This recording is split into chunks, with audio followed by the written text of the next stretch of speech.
play football for the Irish, y'all. I can play football for the Irish.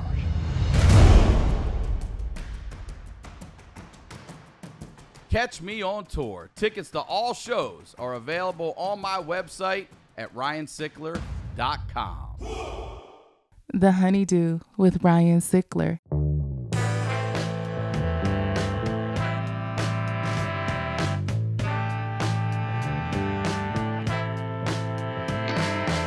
Welcome back to the HoneyDew, y'all. We're over here doing it in the Night Pants Studios. I am Ryan Sickler, ryansickler.com, Ryan Sickler on all your social media. If you are watching on YouTube, thank you, first of all, and make sure you hit that subscribe button. Hit it, lock it up, and then set yourself a little reminder, all right? It really helps out the show. And if you got to have more, you got to check out the Patreon. The Patreon is called The HoneyDew with Y'all.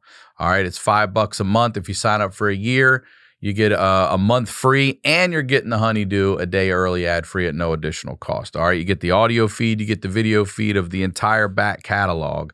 I know a lot of you saw the episode I did with Josh Wolf where I showed him just like 10 of our favorite episodes. I promise you, there are a ton more where those came from, and really, you guys like the reaction shows. I think we're going to do that once in a while because I'm telling you, these stories are wild. And every Thursday, we've been releasing those episodes that we highlighted on the episode with Josh Wolf on the regular YouTube channel. So this week will be the 4th episode. There'll be 6 more. Maybe we'll throw in a bonus. We'll see. But you sign up to the YouTube, you'll definitely see it there. All right. My Night Pants Nation tour continues. Thank you all for your support. We have sold out at least a show or 2 in every city we've been to, so thank you so much for that. Hollywood, I'll be at the Troubadour June 4th. Josh Wolf just added to that show. Des Moines, Iowa, June 24th, one night only. Omaha, June 25th, one night only. I'm back at the Brea Improv, June 30th, one night only. I'm bringing Jason Ellis on that one with me. All right, now you guys know what we do over here. I always say these are the stories behind the storytellers. I'm very excited to have this storyteller back on the Dew, ladies and gentlemen. Please welcome back Yannis Pappas. Welcome back to the HoneyDew. Thank you, my friend. Good to be here. Back. Third time, bro. Second time, hey, two for 3, bro. The sequel's never as good as the original. First one was amazing. Second one, we went on a little too long about COVID. No, we didn't. Yeah. No, we didn't. Listen to me. COVID went on too long. I still can't smell and taste properly, okay? And COVID can go fuck itself. It is hilariously, it's one of the most complained about episodes I've ever done. The numbers didn't show that, though, bro. The numbers didn't show that. It's what you call a good hate watch. Yeah, it was a good hate watch. A hate fuck. And I'll tell you, it was, to me, the tale of 2 COVIDs. You're fucking almost dying. Your wife with a brand new child, I believe, is chasing after an ambulance, and we're driving around fucking looking at lights and singing Christmas carols, dude. That's a great episode. Anybody that hated it can go fuck themselves. Maybe it'll get a cult following. Like, like the Honeymooners was a bomb when it aired, and then later on, years later, it became a hit. That'll be our Honeymooners. Well, I'm glad to have you back. It's good to have you here. Please plug, promote, whatever you'd like. Yeah, my podcast, Longdays, with Yannis Pappas. So check that out, please, on YouTube. Subscribe. And my special is still up there for free to watch on YouTube, Blowing the Light. I got a new special out right now. So go check that out. It's on YouTube. And that's it, man. And see me on tour. Yeah, go to my website, yannispappascomedy.com for tickets. That's about it. I'm always fresh with a new tragedy for you. So, Unfortunately, you have one. Yeah. I'm surprised. This isn't anything small. Yeah. Not that anyone's trauma is small, but this is a matriarch. Yeah. Yeah. Well, yeah. The first time I came, I don't know what we talked about. We probably mentioned her dementia. My mom had dementia for a long time. Well, you got shot. We talked about you being shot, right. All that stuff too. Right. And I maybe think you talked about your mom having dementia, and then second time was the COVID episode only, strictly COVID. Went all strictly COVID all the time. Did we mention my friend Angelo passing of stomach cancer and my old manager getting murdered his house? I don't remember. I mean, I've done so many episodes, I don't remember. But hey, it's okay to talk about it again. It's therapy, bro. You're allowed to talk about it again. It's the HoneyDew, y'all. Oh, yeah. So, yeah, my mom just died finally. But, you know, it was a long, protracted battle with advanced dementia, which is How long? Ugly. How long? I'd say it really started in like her 70s. Oh, man. How So old it was she like- when she passed? She was 90. 20 years of that. Yeah, it was a slow decline. It started with like little Post-it notes here and there. And, you know, I would say it's probably the thing that's affected me the most. And yeah, I've been shot and all that stuff. But that was the thing that affected me, my career the most. It was kind of dealing with that. And so. I've got a million questions to ask. Yeah. Let's go back to, can we go back to the beginning of her dementia? You want to go back to COVID? December 2020. The beginning of her dementia, like, when does she start to realize it? Were you close enough with her to ask questions? Oh, yeah. Okay, yeah, good. yeah. I lived there. When did she look at you and go, okay, something's different? Never. Never. Never. She never admitted it. She never admitted it, and that was her personality. She was real prideful. So Okay. I think that made it even harder. Like, you know, she fought it all the way. And she's not a type of person who would admit any weakness or, you know, she just fought it. And she would like Post-it note and deny it away. As what, reminders? Yeah, a I little put reminder. a Post-it note that says lunch in the fridge on my wallet every day for my daughter, bro. I'm worried. Now you got to be nervous. You might have to get a CAT scan. It's brutal because like it's a gene or something. Like when you do the 23andMe now, you can see if you're prone to certain stuff. And Is like, that right? I didn't know that. Yeah. Yep. I got to have to do it then, damn it. I'd rather know. You know, it's like, yeah, now with your DNA, they can see all the stuff that you have a chance of getting, like, because it's tied to certain genes. And obviously lifestyle turns those genes on or off, or sometimes it's bad luck or whatever. But I'd rather know. I'm a guy who wants to know. If someone gave me the opportunity to know what day I'm going to die, I'd want to know. I'd make some different decisions. Yeah, I'd be of like, course. yeah, I want to know. I just didn't know you could get all that information. So now that I know, I'm going to do it because I Yeah. want to know too. I want to know all that shit. HoneyDew, brought to you by 23andMe. Do Give you us want a to know? 20 Do you want to know when you're going to die? Where are you at, 23andMe? You want to know how you're going to die? That's two different websites, y'all. It's howyougonnadie.com and whenyougonnadie.com. Yeah. When do you first see a change in your mom, and how old are you at that time? Yeah, so the change started like around her 70th birthday. You know, she was divorced from my dad. She was living alone in the house that I grew up in, which is like a brick town house in Brooklyn. And it's kind of like, you know, everyone's gone. It's just her there. And so it started around then. And I was living in an apartment like, you know, close by.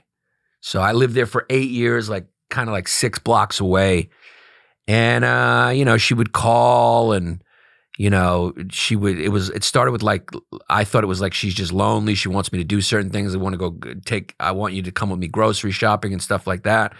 And so the behavior was like a little weird. It was like a little, I think her lifestyle probably didn't help it. You know what I mean? She was inactive, and slowly she just started spending more time in just her bedroom, little by little.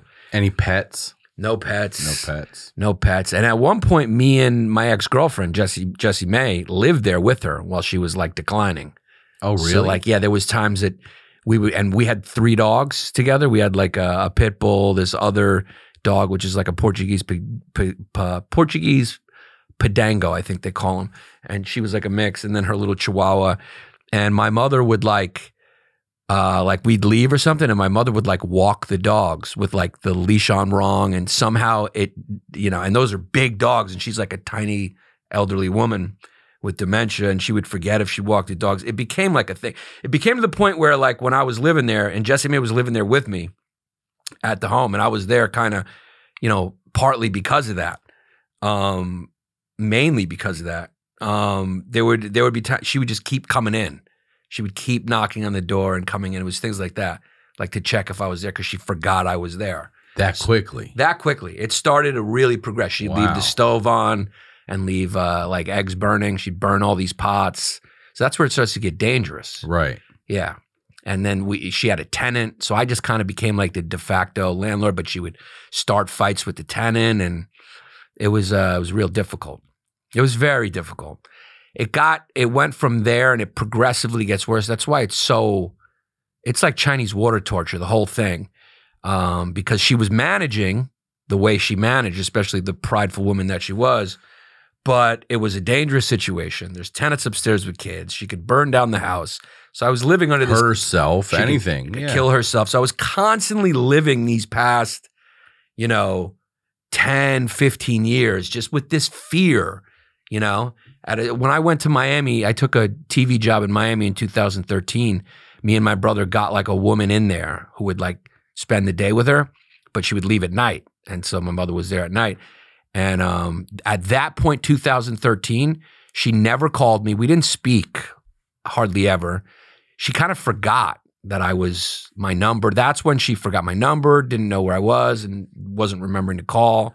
That was the beginning of when it really started to kick in, about 2013. And when you would call, would she recognize who you were? Yeah, she would, but she would forget and might call me again and forget we just spoke. Okay. So it was that there. She didn't forget who I was, and that's a weird feeling.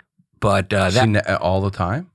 No, she did. She forgot who I was around 2015, 16, when we finally were able to move her to a location. Moving her was a nightmare. She didn't want to go. She fought it tooth and nail, and she did. Yeah, and we had to like renovate the house around her in her room because we had to like rent the houses out to pay for it because the public facilities, dude, the Alzheimer's floors in those public facilities in New York are. You realize you're like, yeah, anyone who's against free healthcare, I'm not, universal healthcare. I get it, nothing's free. Everyone's against universal healthcare until they fucking need it. You know what I mean? It's like it's all selfish. Everyone's liberal till they get rich, and they're like, all right, now I'm a Republican. Same thing with healthcare. It's like everyone is like, oh, I don't want that socialism till you need it. And we ain't getting free vaccines? Yeah. We ain't getting free vaccines? Yeah. And we just underfund that stuff, and those facilities are just brutal. So you want to get her in, to a place that's good, and you have to pay for that. Did she fight it because she didn't want to go, or did she fight it because she knew there's no one's going to take care of me in there? She didn't want to go. She didn't want to go. She was a prideful woman, doesn't want to leave her house. Like old people, they don't. That problem I think a lot of people have with old people. They don't want to change. They don't want to be in another environment. They want to stay at home. They rationalize everything away. I just know there's people out there who are dealing with this, dealing with a parent with Alzheimer's.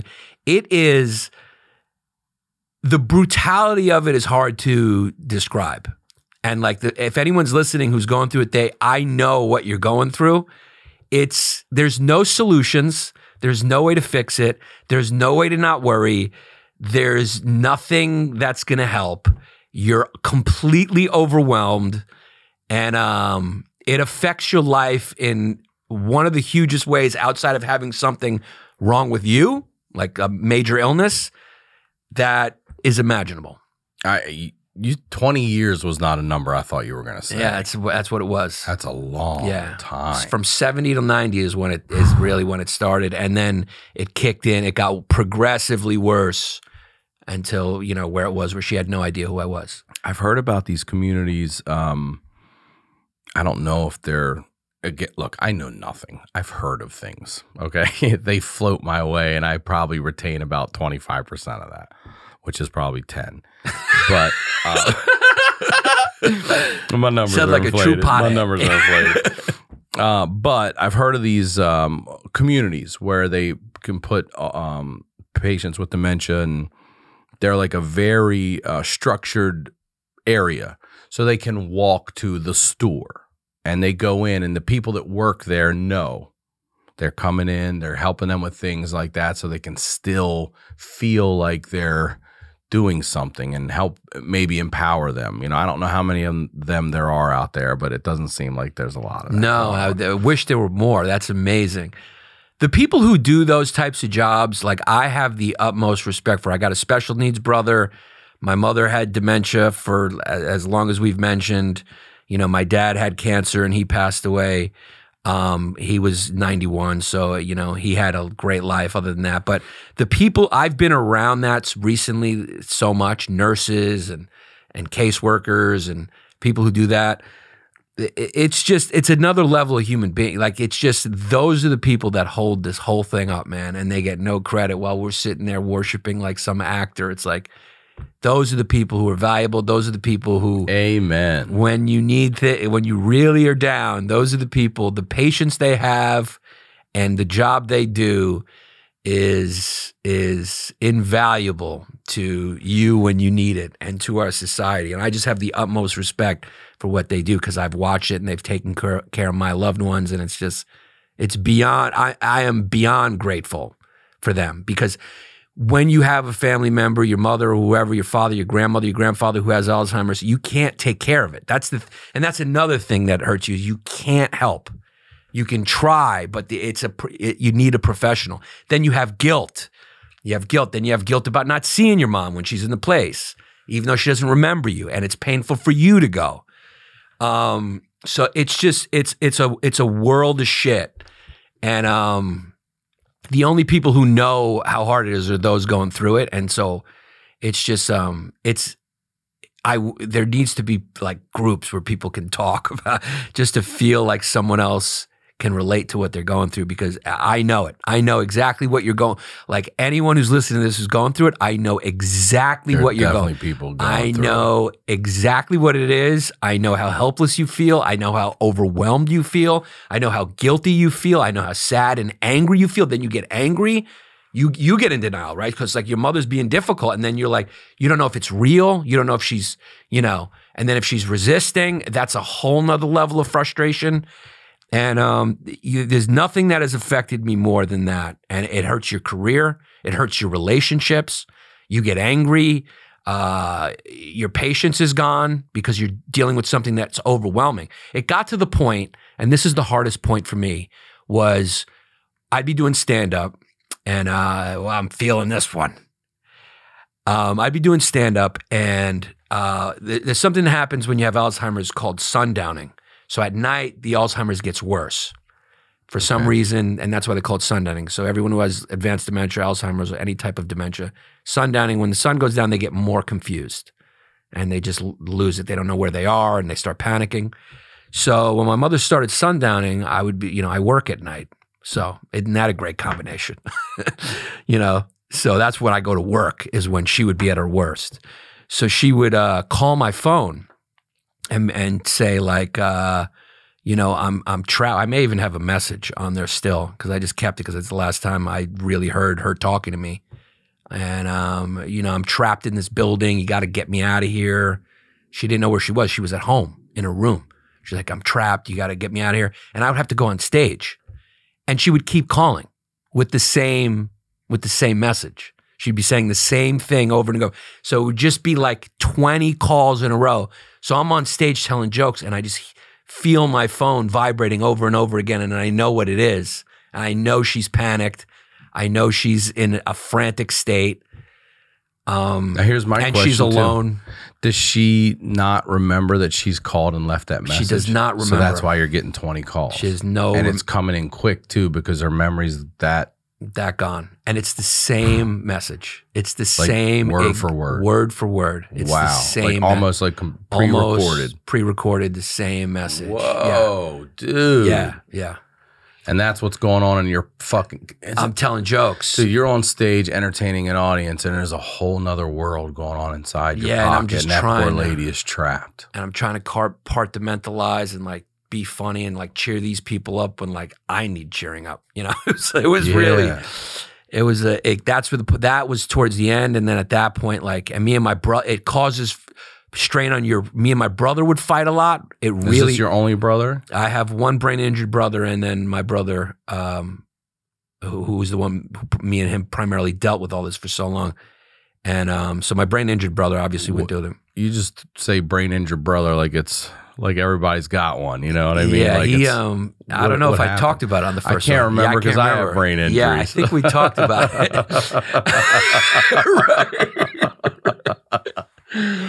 Right. Recently I've been thinking about how great his life is, though, dude. He just has a van that picks him up everywhere. Imagine living a life when you just like, there's just a van and all your friends are in it all the time. And you're not going to like pay your taxes or do anything. You're going bowling. His life is great. He's got a girlfriend. He cheated on her. He lives a great life. For real? Yeah. How old is he? He's 56 now. Was he born this way, or did something happen? I think we talked about it in the first one, but if we didn't, Forgive me it's if we tragic. did. Yeah, if we did, I don't remember either. But he, the doctor used forceps on the birth and squeezed his head. I do think he did. Yeah, I think I might have done. Yeah, yeah. If you didn't like the second episode, the first one was incredible. That was a great one. Number one was incredible. It was a great app. Listen, I stand by too. Yeah. I stand by too. It's a timestamp, goddammit. Someday people are going to go back and be like, look how it affected different people. Yeah. Don't worry. It was all new, man. Yeah. We're only a few months into that shit. We were. People so mad about it. My God. You know, maybe that's what it was. Like I had just had COVID when it was like a month me or two. too. That's why I was like, what are we going to talk about? I was like, you just had it. You're telling me about how you're dying. I was like, I just had it. We were fucking having a great, we're watching movies and shit. Yeah, I was envious. I was like, damn, he had a great time with COVID. It's like when you have a friend and one person likes him, the other person has a bad experience. Like, I think he's an asshole. You're like, you don't know him, man. Yeah, he's actually really pretty great. to know him a little COVID's a cool dude. Okay, I want to go back to this. So that's going on in your pocket while you're dealing with that. It gets worse at night, which is something sundowning. Yeah. All right, tell me about your mom before 70. How old was your mom when she had you? She was 43 or 4, Okay, I believe. A little older, especially back then, right? All right. Are you the youngest? By a lot, yeah. Okay, by a lot. What's the next age? 10, and wow, then that is a lot. 17. All same dad? All same dad. Okay, Yeah. so what happened with they were divorced, so what? They were got you divorced. Oops? Say again? Were you just an oops? They got together? I don't know what I was. Yeah, like my mom had a couple miscarriages before me. Yeah, I think I was a little bit of an oops. Or maybe my mom wanted me. They never really told me. Yeah, I think my dad clearly wanted you. Yeah, I think my dad once was too honest, and he was like, your mom's the one that really wanted you. I'm like, really wanted you. Because their relationship wasn't great. And I think he wanted out. And then why'd he leave it in? Yeah. All these motherfucking dudes want out, but they can't stop leaving it in. They leave man. it in. Yeah. Yeah. Yeah, if you want out, just pull out. Seriously, that is all you got to do, man. I wouldn't be that upset if I wasn't here. I wouldn't know. Exactly. So tell me about your mom. What did your mom do? Like, where's she come from? What's her life like? Yeah, she's got a very interesting life. My mother was born on the island of Crete, Greece. Okay. During World War II. Wow. All right. So when she was little. So can you tell me her full proper name, her maiden name and everything, full name? Anna Mammalakis Pappas. Wow. Yeah. All right. Okay. Anna Elaine Mammalakis Pappas. And so she was born in Crete. Then World War II happened, and then the Nazis invaded Greece. And the Battle of Crete is one of the most famous battles in World War II. It was the first time that the Germans did an aerial invasion, meaning they used paratroopers. It was the first time any invasion had ever happened in the history of the world by air. Air? I didn't know Not that. sea, yeah. So the Battle of Crete. The Battle of Crete is so important because, and she was there for this, that's why it's relevant. The Battle of Crete was important because, and a lot of historians believe it was important because it actually took the Germans 10 days to take the island. To put that in context, they took France in like a couple of days. The whole country of France with millions and millions and millions of people. The island of Crete is an island. And the Greeks fought like crazy. Like she lost all her relatives, were killed. Whoa. There was New Zealand troops, British troops there who had retreated off the mainland and fought hard. And so it's important because a lot of historians believe Hitler had to refocus and like had to really took a lot of time to take Greece and Crete, and that postponed his invasion. What was it? Whatever it was called, to Russia, to the winter, and that's when he marched into the winter. And so, in retrospect, the fight that the Greeks put up, some historians, credit that fight with sort of, aligning with fate for that, so that he invaded Russia in the winter, and then that's where he started losing. They froze and shit. Yeah, you can't invade Russia. It's the same mistake Napoleon made. So they famously fought very valiant. Like the villagers fought, and the Germans were brutal. And like there was, villagers with pitchforks, just like fighting with pitchforks as the Nazis came down, just making shish kebabs out of them. And so then they occupied for 4 years after they took the island. They occupied. So my mother lived under Nazi occupation for 4 years. She saw horrible things. She would recount this story of like a New Zealand or Australian POW being marched through the village or the town of Rethymnon.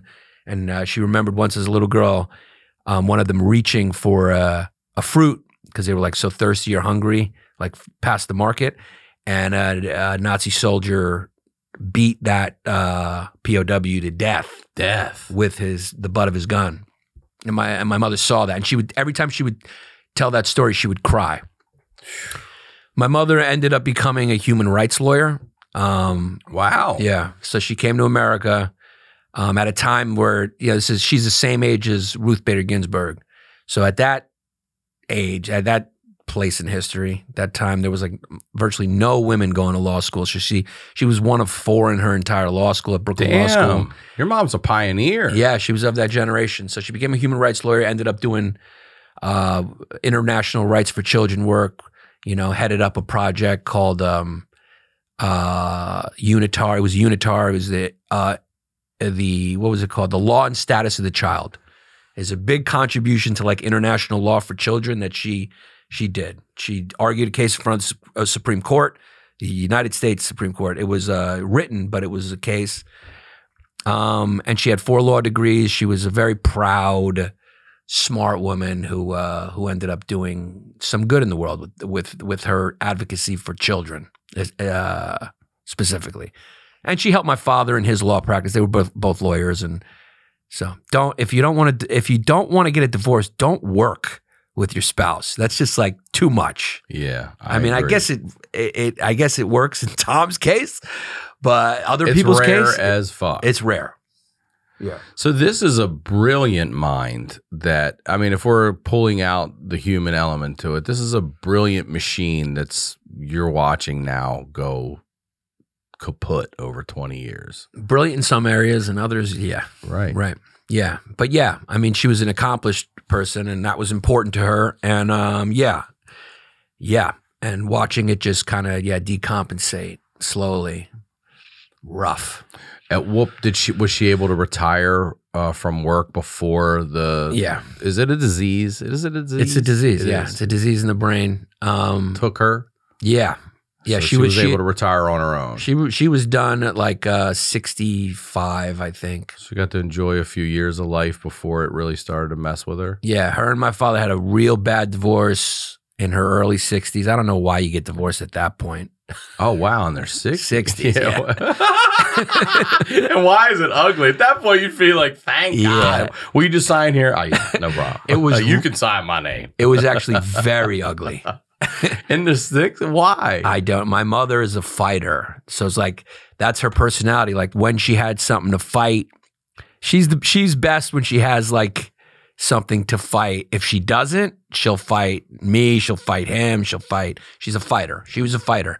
I don't know if she was molded that way, because I'm sure that informed who she was growing up in an occupied, a Nazi occupied country. That's gotta leave a mark. That's gonna affect you, and you're gonna be traumatized. And she was young. So she lived during that, like she was like 6, 7, 8. Those are very formative years. And maybe that informed who she became, like a human rights lawyer. Maybe that was part of it. you know, the injustice of that and having to live under military rule. And, you know, I'm sure that had something to do with it. And yeah, I mean, she used her mind a lot. And then it started failing her, like it does for so many people. And it's slow. It's slow. Like it's like Chinese water torture. It's like a slow, and it's very hard on everyone around. And I was just the one who was like primarily around for it. Celebrate all that you are and explore who you can be with customizable prescription glasses from Pair Eyewear, all right? You can change up your look in a snap. Listen, they sent them to me, and I'm being honest with you. I loved them, all right? I got the black, like, classic style frame, and they're sturdy frames, okay? They're not some cheap, flimsy frames. The prescription matches perfectly. You just send your prescription in, boom, they got it, and my eyes they're not the best, all right? And then you get the add-ons, right? So you think they're going to be like, they're not like those old flip downs, you know what I'm talking about, where those ball players be like flipping them down and stuff. Nothing like that. They actually pop right on, and because you can get different tones and everything, they actually look really cool. They're magnetic. They clip on. They're right there. Got the blue blockers. All that. I really do like them a lot, all right? And base frames start at just $60, and that includes prescription lenses. There are hundreds of top frame designs to match whichever base frame you choose. Get glasses as unique as you are. One pair, infinite style, starting at just $60. Go to paireyewear.com/honeydew for 15% off your first purchase. That's 15% off at eyewear.com/honeydew. I'm telling you, if you're looking for new glasses right now, you got to check them out. This podcast is sponsored by Betterhelp. Life is full of twists and turns, stress, changes, grief, moments of growth, and moments where we feel like we're taking a few steps back. And it's important to show up for yourself through all of the struggles that life can bring. BetterHelp Online Therapy is here for the twists and turns and will assess your needs and can match you with your own licensed professional therapist in less than 48 hours. Look, you know, I'm a believer in therapy. I think that if you're looking for someone to talk to, you definitely should, all right? Mental health, everybody's out there working out their abs and their muscles. Work that mind, I promise you. It'll pay dividends. It's not a crisis line, okay? It's not self-help. It is professional therapy done securely online, and the service is available for clients worldwide. You can log into your account anytime and send a message to your therapist, and you can schedule weekly video or phone sessions so you won't ever have to sit in an uncomfortable waiting room as with traditional therapy. BetterHelp is committed to facilitating great therapeutic matches so they make it easy and free to change therapists if needed. It's more affordable than traditional offline therapy, and financial aid is available.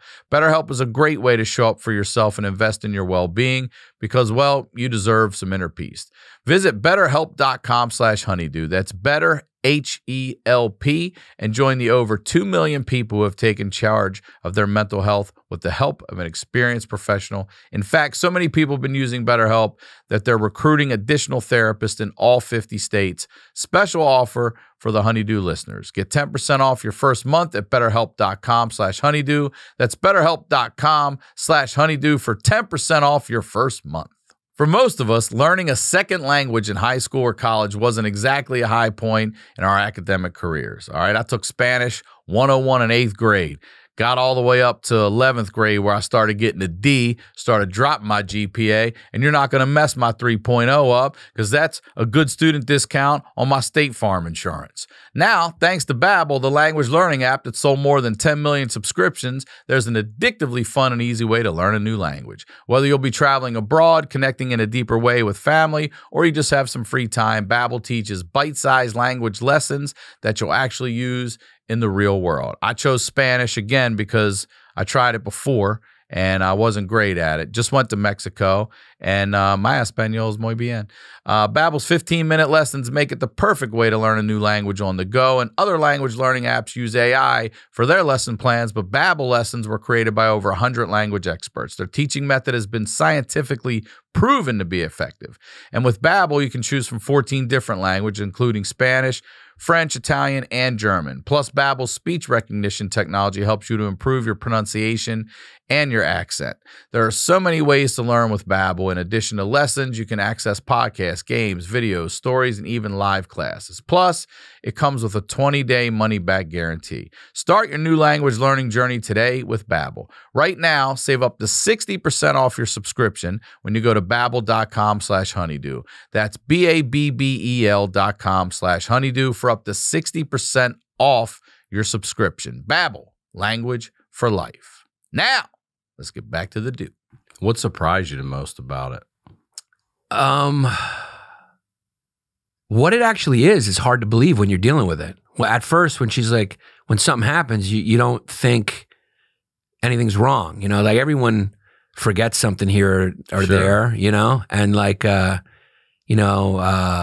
my mother would guilt trip me a lot. So I thought maybe it was like she was guilt tripping me, or I was in denial about it. I didn't deal with it well for a while. I'd get angry at her because I felt like she was doing it for attention or whatever. And I have guilt about that. I have a lot of guilt. It's a very confusing thing because it happens so gradually. At the beginning, you brush it off. So I think maybe that's what surprised me most about it, is just how hard it is to detect at first, or to believe, or how it creeps up on you. It's not like, oh, I have cancer, or like, it's just like a very progressive, it's a progressive disease that consumes more and more and more and more.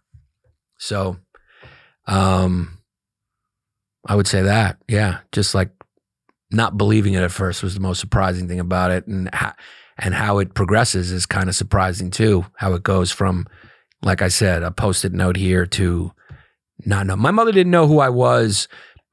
She died about a couple weeks ago. Whoa! Yeah. She died 2 weeks ago. She just passed. She just passed. Oh man. Yeah. I'm sorry, dude. And I didn't know you also- were coming here fresh off Fresh, that, baby. bro. I came fresh off COVID. I'm coming fresh. I'm like, I got it. That's how we do it now. That's what comics do. They go, From what COVID to coffin. when I have something horrible happen, which podcast can I go directly to talk about it? When the scar is fresh. Man, I'm sorry. Thank you, man. Yeah, it was 2 weeks ago.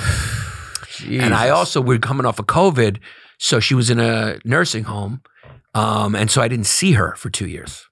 So I also didn't see her. Man. Yeah. So, and then I finally went, let me hold on for a second. I finally went, and I have a daughter now who's a year and a half, and she looks a lot like my mom. She does. She looks terribly close. It's like scary. And so all I could do, we didn't bring my daughter because COVID or whatever. And the last time I saw my mom, she was out of it. Like, I have videos. She's just staring off, and she's like at the beginning of dying. She's still in the wheelchair at that point. So they would just roll her around. She was at the point where they would feed her. They'd have to feed her. She couldn't remember to chew, and it would be like soft foods. And You can't remember to chew. can't remember to like chew. that? It starts to affect you like that, where you're just done. You're a vegetable. My mom was close to a vegetable. Yeah, and it's Can't rough. remember to chew. So then, ultimately, if you have that disease, do you not remember to breathe? Is that what actually takes you out? It can start happening. Yeah, that I assume that can happen. Wow. I don't know, but that's like Holy shit. involuntary. I don't know. Right. Right. So I don't know. No, I think you maybe still breathe, but I don't know. That's a good question.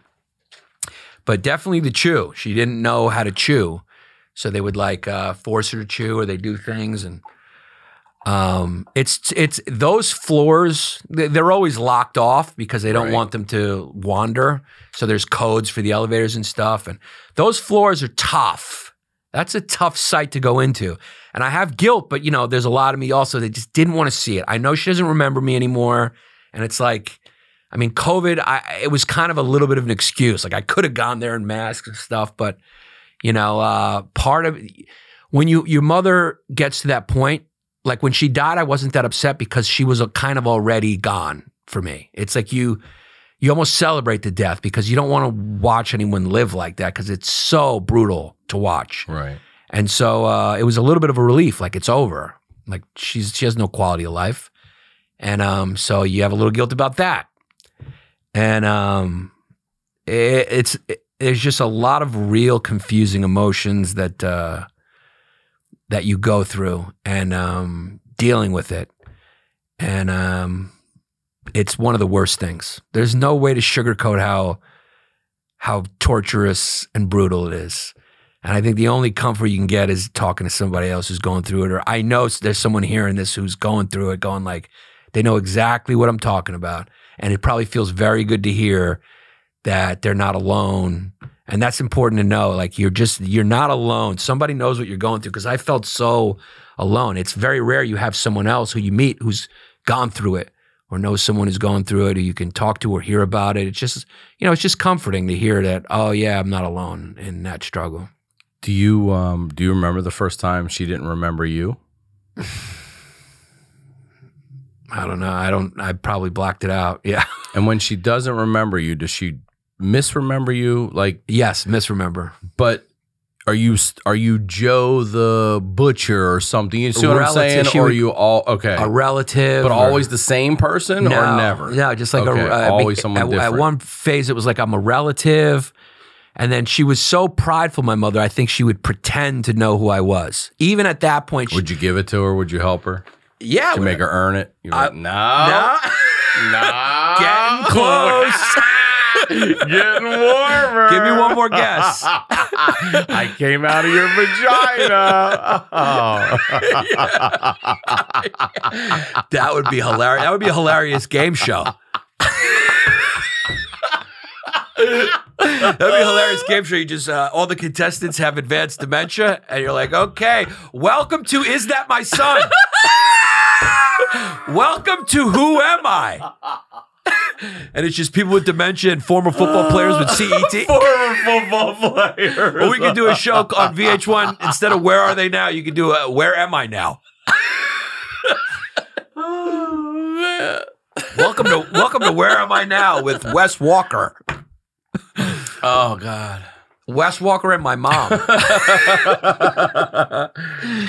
Okay, so it's always a random relative, but in the. She could feel at least get that, like you were family somehow? I think so. Okay. I think so, yeah. Yeah. Was there anything that she did remember all the way through? A TV show? Anything that you know what I mean? Like a favorite book or nothing, huh? There was nothing. God, your whole memory goes. There's nothing. The whole memory goes. And she was a very, and usually, a lot of times those people get very mean. Is that right? Yeah. That's why now that I've been around old folks' homes so much, it's kind of like a joke, but it's kind of true. Like, you can't really judge if someone's a good person or not when they're younger, because we have so many things going for us. It's easy to be a good person if you're John Stamos. What is he, Yes. What has he got to be upset about? It's like he's given everything. Good looking, talented, smart. It's like Justin Timberlake. If he was a dick, you'd be like, come on, guy. What are you a dick about? Right. What are you bitter about? When someone's either sick or older and they're vulnerable and they lose all their powers, they're not beautiful anymore. Nobody wants to fuck them anymore. If they're still nice then they truly were a good soul. Because a lot of people, you meet him when they're young. He's a good guy. And then you see later, he's fucking calling everyone the N-word. And because, dude, old people, the racism is nuts. I heard about it. Yeah, it all comes out.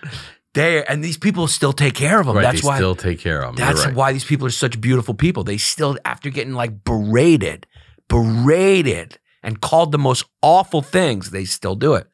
And my respect is just, it's crazy.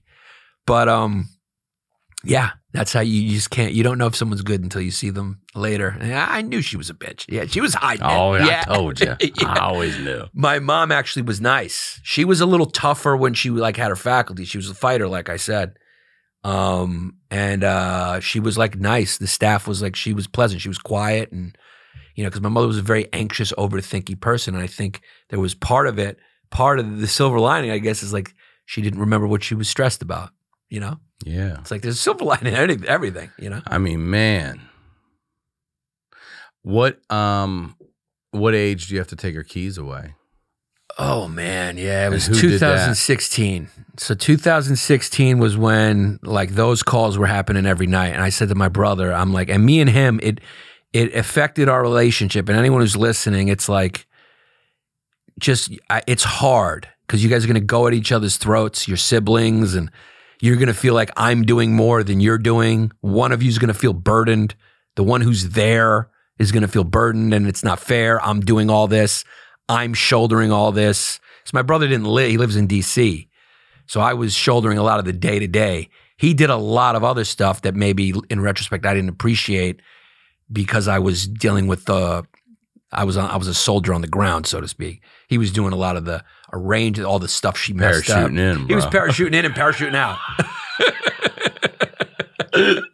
He was parachuting in, and if I had a pitchfork, I would fucking, I would stick. We really fought a lot, and it really hurt our relationship. And you don't realize it till later, like, oh, this was all because of this. It was because we were stressed out dealing with this. Anyone would be short with one another. It's almost impossible to not start to resent the person for this, that, the other thing, because you're just constantly under stress. So it was 2016. When it was like, I was like, we can't do this anymore. She needs. Were you able to take the keys before there were accidents, or we have a couple side swipes? There was accidents, man. Like the dog, like when Jessie Mae was there with me, it was the dog. Like, I don't know how she didn't get like just yanked. She would put the leash on backwards, and like a 55-pound pit bull. Somehow nothing bad happened. She would leave groceries outside. The stove was huge. The stove thing, she would cook eggs, and then I'd come over, and the stove had obviously been on for hours, gas stove, because the eggs were evaporating. It was just burnt at the bottom of the pot. I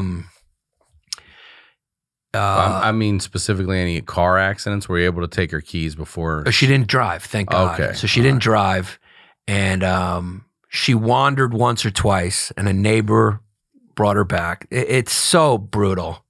Now I'm remembering the brutality of it. Like everyone on the block started to know she would walk around in her robe. She'd go outside. You know, it was just, oh God. And then this part, oh man, this is another, yeah. Oh, she would donate to charities over and over again, and they don't stop. Oh no. Yeah, I mean, is there not a law to fucking prevent preying on people like that? They do, because when you give, they keep sending because you're giving. So I don't know how they must know on some level or a little bit, or, you know, so it was like, by the time we caught wind of that, man, I caught wind of it. I was the one on the ground. And that was another thing, the frustrating thing. I knew it was bad. My brother would always, because my mother was so good at hiding it and being prideful, that he would be like, it's not that bad, and thought I was being dramatic because we weren't getting along. But it got to the point where I discovered, like, I mean, we're talking about like maybe $30,000 to $60,000 just gone. No. Yeah, she was giving $100 over and over Dude, and over again. the numbers you're throwing at the 20 years. No exaggeration. 30 to 60. No exaggeration. Yeah, this isn't fucking LA shit. This is New York. Wow, poor. And you can't go after these people? I guess not, because they're doing it. They're sending the money. She said they're sending the money. And each time she's probably forgetting. Totally. It's probably her first time donation every time. Totally. For her. And I'm sure that happens a lot. Wow. I have never thought of something like that. I know it happens a lot. It probably happens with like people selling the house. There was somebody stopped by, wanted to buy the house. So you're living under this constant fear of like, is she going to fucking sell the house? Right, yeah. It's yeah, I think that almost came close to happening once. There's so much you block out because it's a constant 24-hour a day worry somewhere in your brain. It's somewhere you have to live your life knowing that you know, when she got into that Alzheimer's floor, shout out to Atria. It was like knowing that other people, professionals were watching her, and it was a great place. And we figured out that's another thing, is all the fucking stuff you got to figure out. You got to get everything out of your name. To be eligible for Medicaid to pay for it, you got to get everything out of her name so she has no assets, because they'll take all that to pay. If you have someone with Alzheimer's, go talk to an elder care lawyer now. Figure it all out. You got to get all those That's ducks. great advice. I didn't even know that existed. You got to do that. You There's should do that if you have a specialty kid. lawyers for the elder care. Do it now. Like if me and you have kids, like set that shit up now. You can do that now? You can fucking do that. Okay. So you know about like your will, all that stuff Yeah. is all kind of just like taken care of, and like there's no issues because with for Medicaid to pay for it, you need a 5-year period where she doesn't have assets. Like they have, it's called a 5-year look back period. So in that 5 years, she can't have any assets because then they won't They'll pay. take that shit first. They'll take it all. So it's and my brother was doing a lot of that, and I'm grateful that he did because that's a fucking mess. You got lawyers and of course my mother made her will while her dementia started, so her will was a fucking mess. Her will was like she put it in a trust and made herself the trustee, which is like a nightmare. And like it's hard to explain, but it's a nightmare. We had to undo that, trick her to sign. You know, she was holding on everything, so. I had to take her checkbook. She got mad about taking her checkbook. She said she wasn't doing that. I was trying to show her proof. A lot of anger, a lot of fights. And because when you're in it, you don't go, oh, she doesn't know any better. You get frustrated because you're trying to stop this tragic thing from happening and she's preventing it. So we're all human. And I got mad at her. I would get mad at my mother. It would be like I'd get angry and feel anger towards her and like throw things and you know, throw things in the wall because it's frustrating. Like she's destroying everything and you can't stop it. And then you also can't help her because she won't let you help her. So it's like you just feel helpless and overwhelmed. So when we were able to get her in, we tricked her into it. And that's the way you do it. The way you do it is you drive her there, right? Like we did a few where they interview her and she was just nasty to them. Like, I'm fine. They would ask questions. Who's the president? They like interview her. But would she know any of that stuff? She would know a few of them. At that point, 2016, she still could fake it a little bit. But then he would get her on a few and she'd get angry and really like, I can't find the word, but whatever it is, she would just be defensive and get angry. And it was hard. So we had to trick her into it. We had to renovate the house around her. So she was in her room and we would like renovate. And then it got to the point where we had to put a baby gate on the stairs because, she could fall down the stairs. Right. So food was brought up to her. We had somebody coming in. We didn't say she was a nurse. You'd have to say this is a friend. Like it was this whole thing. And then this guy's renovating this house. How'd you trick her into going in? We just drove her there. What you do is you drive her there, show her, introduce her. You don't tell her what it is. You pack everything, get her, you pack things. And dementia, and then you leave. It's all so sick and twisted and sad that they're walking into a building that I'm sure has the fucking name right on it and shit. Atria Residence, yeah. I mean, yeah. Man. So and then you leave. So what you do is you just, and they're used to it. That's like the best way to do it. It's like preschool, bro. You drop them off, watch them cry, you bounce. Like, I love you. Dude, it's so weird how circular it is. It's like she did that for me and I had to do that for her. She took care of me and then I had to take care of her. It's crazy. George Carlin's got a great bit about how we should age in reverse, how we should start old and be able to grow young. So funny. Yeah, it's true. And you're like, wow, it's so fucking true. It's so true. It's a great joke. It is. So you go there and then you get on the floor and then you're like, oh, we're just going to have a snack or whatever. They distract her and then we just leave without saying goodbye. What's that like? Is it you and your brother went together? Yeah, me and my brother did it together. It was hard. That was hard. It was hard because you don't know who these people are. You know she's going to be scared and confused. And they just tell you, like, we're professional. We're used to it. We know how to redirect them. And now they're dealing with that, her not knowing where she is. And so there's a little bit of a relief because I know she's with professionals. Right, but so now the house isn't going to be burned down and things like that, but it's not a full relief because now you got a new stress of what the fuck's happening inside that building. Yeah, and let me just say this. It's important, and I will admit it. And this is what's hard for people. I'm stressing over here. And this is the thing, is it's hard for people to admit because you feel bad. You feel like a piece of shit for it, is that you feel good. The burden's no longer yours. And you're guilty about feeling good for a second. The guilt is real. The guilt is real. And it's more than a second.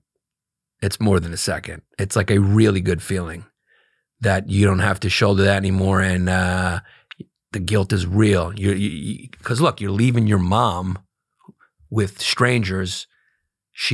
You're not taking care of her. You're not there to know they could be abusing her. You don't know what's happening, you know, and you know she's not happy and upset and going to be scared. But there's also this feeling of a selfish feeling of now my life will be a little easier. And that feeling is tough. It's easier to talk about now, but at the time it tears you apart. It absolutely rips you apart. It rips you apart. So that brings on a whole nother issue, and that issue is guilt. And you feel it every day. I would feel a little bit every day that I wouldn't see her and I wouldn't go. You know, who knows what she could be getting hit. And then your imagination goes to the worst places. The worst. Because those people, I know I got angry dealing with her, and I'm her kid. And I got to that limit. Imagine being a stranger and having to deal with her, and who knows? Oftentimes you hear horror stories that happen in those situations. So it's rough. It just takes a toll on you. And there was one weekend. I don't know if I talked about it. Did I talk about when I got carted out of on a stretcher? For what? We didn't talk about that. I don't know. Who knows? There's 2 episodes at the Comedy Connection in Rhode Island. I just panic attack or something. Yeah, I felt like I was going to pass out, and then they ended up taking me out of the club on a stretcher. Which is, when there's nothing wrong with you and you're carted out on a stretcher, it's really funny. Dude, sold out crowd. Give it a thumbs up. Yeah, I did actually, because you know how embarrassing it is too? Like, I'm on the stretcher, they're carting me out. The audience stood up and they were giving me like an ovation. Like I was an athlete, like I was an NFL player who got up. One guy handed me like a religious card. It was...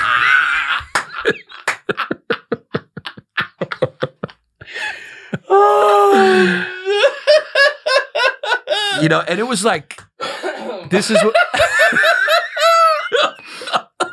He's throwing out cards like, hit me up if you need somebody. Yeah, like if you need Jesus. You know, this was, and we were selling, me and Chris had started History Hyenas, and we had fans. I sold. There was fans there, and they canceled the whole weekend. This was the first show. No, I was I was on stage 30 seconds, and it hit me. I went up there 30 seconds. I was like, holy fuck. And it was just like. Did you drop? I didn't drop, but I got off stage, like, because I knew I was gonna drop. So I said, at first I was like, I need a chicken finger or something, because I thought my blood sugar was low or whatever, because I didn't eat. And then like I got a chicken finger and it wasn't going away. And then I just was like, I got to get off. And so the host came back on, and the host and the feature alternated doing time while I was in the back, like drinking water, trying to make it go away. And then finally, one of the owners, the Comedy Connection, was like, should I call an ambulance? And I was like, I didn't want to. I was trying to fight it, but I was like, I think so. Because like when you're in a panic attack, you don't know. You're like, oh my God, I'm dying. So, you know, I got in there, of course. They're like New England assholes who picked me up. What'd you bomb? You have a fucking hard time? Is this your first time doing comedy, kid? And I'm laying in the stretcher, like, you know, looking at they know everything's fine. And then I get there, and I thank God the doctor was really nice, the emergency room doctor. She was a woman, she was younger. And she's like, what's going on in your life? And I told her, and it came out, because you hold it all in. You don't. I wasn't going to therapy at this time. You're just dealing with it until it explodes like that, hits you at a moment. And I told her, and she was like, wow. She was like, wow. And she was like, here's what's going on. Like, she was like, I'm a medical doctor, but let me explain to you. You got a lot going on right now, and you're not dealing with it. You're not taking care of yourself. And this is the result of that. She was like, and then she did the oxygen mask kind of analogy, which is true. And you got to put your mask on first before you can. I see. You know, when you're dealing with everyone else's shit, you're just falling apart. And that helped, because I always thought of that. And I thought I stopped beating myself up with so much guilt after that, because I was like, I got to take care of myself first. Because the guilt is so real and so ubiquitous and pervasive and constant. Until you hear that, it's like, oh, it's okay for me to first think about me, so I can do whatever. I'm allowed to do that. It's not a bad thing. So let me ask you this then, because I really want an honest opinion. It's been 2 weeks. I mean, that would be funny if right there was if you were just like, how's my hair look? What do you think for this profile? Let me ask you, I just want an honest opinion. Is this barber killing it or what? That's my hairstylist, Tara. What's up, Tara? How do you feel? I mean, when you talked about like it lasts a little longer when you put her in a home because there's this relief that, hey, she's being taken care of by professionals. I think about that when I fly. You know what I mean? When the turbulence hits the and same shit. thing, yeah. Like it's not like I can walk up in there and be like, move. Right. Like I can fly as fuck. You know what I mean? I can do that driving. You fucking guys don't know what you're doing. Yeah. You just gotta fucking trust that it's in their hands and everything's gonna be fine. So she just passed 2 weeks ago. It's 20 years you're watching the demise of someone you love dearly. How do you feel? Is there a sense of relief? Yeah, there is. And is there massive guilt sitting with that also? A little bit, but not or as much. less? Okay, less, tell me. Less. It's less because I'm in therapy. That helps. And I think because of the experience with all that guilt, I know that like, hey, I'm human. You know, I can't ignore that reality. Like, we're all a little selfish, and that's okay. I think it's actually normal to be selfish. People who aren't selfish always end up getting a little weird. You know, those people who are too concerned about society, and then they end up becoming dictators and murdering people because they're so tied to their utopian vision of how things should be. And there's a real denial of reality in that, you know, and so that ends up going to a bad place. So it's okay. We're selfish. We should be. We want our own survival first, and that's part of it. That's part of it. You know, it's your mom, so you have this guilt because a mother's love is selfless. But I'm not a woman. I'm not a daughter. What can I say? I'm a son. I guess daughters maybe women have that more. There was a big relief, man. A relief I can feel it already just in my career, in my focus, in jokes. I can feel it. I can feel a freedom that I have never felt. 20 years. 20 years. Have you been doing stand-up that long? Yeah. So from the beginning of this, pretty much your career, this pretty has much been going on. Pretty wow. much, yeah. Pretty much. For the majority of it, pretty much, yeah. Yeah. It's been there the whole time. So yeah, it's there's just something, there's a freedom and a lack of anxiety that's not there anymore. Like when she died, there was just this relief. Oh, and then there's all the whole headache of the house and the tenants and all the shit me and my brother had to fucking do and all the paperwork he had to do. You have to keep showing to Medicaid. You have to keep doing that. Oh, is that right? You have to keep, yeah. It's like, you know, it's a whole thing. Keep proving you're poor. Keep proving you're poor. Yeah. God forbid you make anything yourself. Yes. Yeah, our system is not good. I believe in universal health care. I just think it's something taxpayers can do. It's the right thing to do. I don't want to get too, I understand the problems with it, but you know, we do spend a lot of money and I'm not a progressive in a lot of other areas, but when it comes to these things, I look at us being the only country in the first world that doesn't have it. I'm going like, maybe we're the asshole on this one. Every other first world country has it. I know the problems with it. I get it. But I think they're greatly outweighed by the positives. Like, you know, because right now it's just like poor people get it. Because poor people get it. Right. Rich people don't need it. And people in the middle get fucked. You get fucked. And my story is one of the middle. Most of the stories are the middle. You get fucked. If you're poor, they pay for it. If you're rich, they're like, they pay for it. So it's like everyone in the middle gets fucked on this. So we're the only people that don't get paid to die. The poor get paid to die. The rich can afford to pay to die, and we just fucking die. Dude, and when you get sick or whatever and you're in the middle, dude, in this country, you got to sell your fucking house. You got to do shit that, trust me, you're not thinking about or you have no experience with. So whatever your opinions are, probably those opinions are not based on experience. Because when you experience it, you're going like, dude, we should have universal health care. There should be a better system in place to take care of old people. We're civilized, are we not? Like I have no problem paying taxes for that. Like if I knew it was going to take care of society. Yeah, hopefully we're one of those people someday that gets taken care of. For dude, Christ's I don't sake. want to do this to my kids. Right. Anyway. So let me ask you then, because we're going to wrap up here in a little bit, but you and your brother, are you guys going to, actively work on trying to repair things, or are you good to go now that this burden has been removed? We are. We had a big, after COVID, me and him had a big heartfelt. I was crying.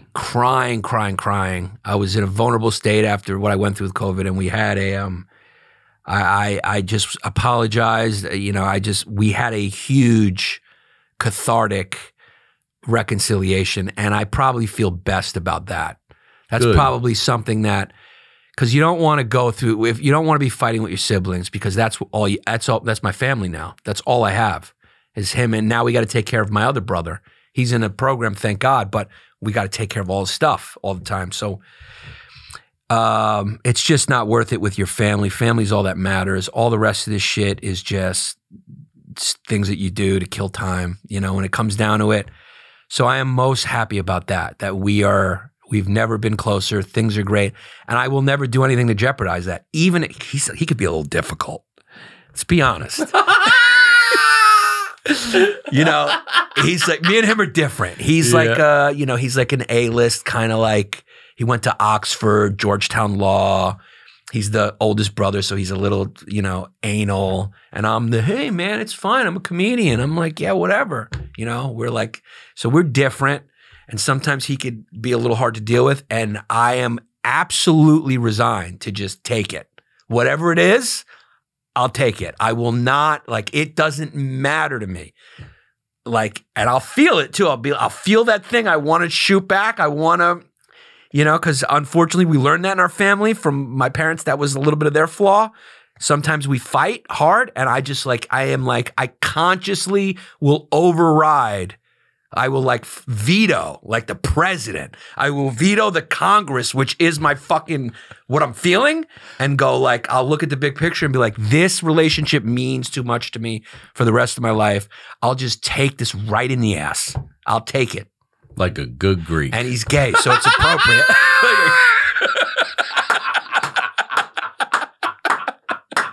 Not only are we Greek, he is gay. So. The original Greek.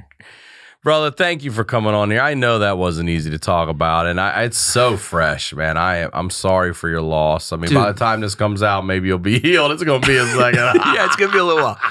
Dude, this podcast is special for that reason. This is a unique experience. It felt good to talk about. Good, thank you for saying that. Because I haven't talked about it. It happened 2 weeks ago, and it just feels good to talk about it, admit some of those things thank you. Thank you. That kind of, you have to put in perspective, and I'm happy. I was happy to talk about it on this because this has a big audience and it's going out, and there's people going through it. It's going to help a lot of DM people. me if you're going through it. If you're not, don't DM me. Don't pretend. Don't pretend like you're going through it just because you know I'm going to respond, because I will respond. But if you're going through it and you want to DM me and ask me any question about it, if it's fresh for you, you're going through it, just DM me on Instagram, and I'll tell you my experience, and I'll help the way I can through experience only. But I do know how hard what you're going through is. It's no joke. Well, please, again, plug, promote everything you'd like. Just my special. If you like comedy, you can watch it on Amazon Prime or Apple, or you can watch it for free on YouTube. It's called Blowing the Light. My new special's out now because this is coming out, 2027? Yeah, 2027. So I probably have a new special out. It's on YouTube, I'm sure. So go check that out. It's called Mom Love. That's great. Yeah, I think it, yeah. Fuck yeah, good for you. It's called Mom Love. Check that out. It's out. And my podcast, Longdays with Yannis Pappas. All right, Yannis, thank you very much. As always, RyanSickler.com, Ryan Sickler on all social media. We'll talk to y'all next week.